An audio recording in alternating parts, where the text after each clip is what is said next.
একটা টিস্যু কি এই কেকটিকে ভাসিয়ে রাখতে পারবে? হ্যাঁ, এটি পেরেছে। আমি তো ভাবতেও পারছি না। একটা টিস্যুতে ক্যানটা কি ভাসবে? না, এটা তো ডুবে গেল। ২ টা টিস্যু? না, এবারও ডুবে গেছে। আচ্ছা, ৪ টা টিস্যু। এবারও ডুবে গেল। ৮ টা টিস্যুতে কি ভাসবে? না। ১৬ টায় ভাসতে পারে। না, এবারও ডুবে গেল।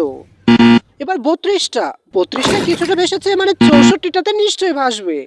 হ্যাঁ, ৬৪ টা টিস্যুতে ক্যানটি ভেসে আছে। একটা টিস্যুতে কি এই ব্যাট দুটো ভাসবে? হ্যাঁ, ভেসে আছে। আচ্ছা, একটা টিস্যুতে কি ক্যানটি না ডুবে গেল?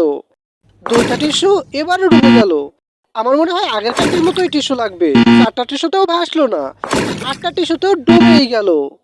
এবার ১৬ টা টিস্যু। কিছুটা ভাসছে। ৩২ টা টিস্যু।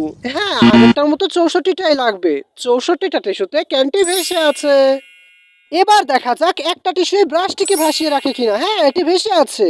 এবার এই চাবির রিং। একটা টিস্যুতে ডুবে গেল। ২ টা টিস্যুতে চাবির রিংটি ভেসে আছে।